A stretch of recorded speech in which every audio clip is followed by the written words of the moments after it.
দেখুন বন্ধুরা, আগেরবারে এঁচোড়টা কাটা ডিলেট হয়ে গিয়েছিল, তো আমার মেয়ে আবার বললো খেতে খুব ভালো লেগেছে মা, আবার এঁচোড় আরেকবার আনবে, তো আবার এঁচোড় এনে কাটছি, দেখতে থাকুন।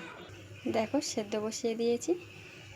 তো দেখুন চিংড়ি, এটাও কিন্তু জ্যান্ত চিংড়ি, কিন্তু সাদা লাগছে, ওটা একটু বড় ছিল বলে। তো দেখুন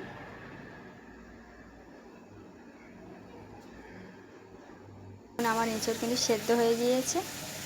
সর্ষে তেল দিলে ভালো হয়, তো সর্ষে তেলটা আমার শেষ হয়ে গিয়েছে, তো সাদা তেল দিয়েই রাঁধছি, দেখতে থাকুন।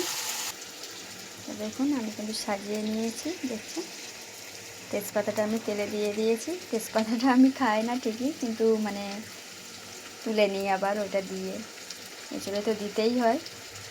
তো দেখুন এতে আমি কিন্তু এলাচ লবঙ্গ দিয়ে দিয়েছি, গোটা জিরে, তেজপাতা আর চিংড়িটা ভেজেই নিই জানেন। তো দেখুন আমার চিংড়িটা কষানো হচ্ছে। দেখো মশলা অনেকে ভেজে গুঁড়ো করে দেয়, কিন্তু আমি শিলে পেস্ট করি জিরে মরিচটা, ওই জন্যই আমি আর ভেজে পেস্ট করি না, মানে শিলে বাটি না, ভেজেটা করা হয়ে যায়, ওই জন্য আমি কাঁচাই বেটে দিই। আদা রসুনটা পেস্ট আমি করি, জিরেটা কিন্তু আমি শিলেই বেটে দিই।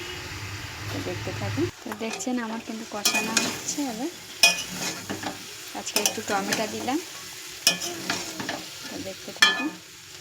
এই দেখো আমার চুলোতে বসিয়ে দিয়েছি গ্যাসে হতে হতে। তো দেখুন আমার কিন্তু তরকারি পারফেক্ট হয়ে গিয়েছে, উনুনে চলে এসেছি। তো দেখছেন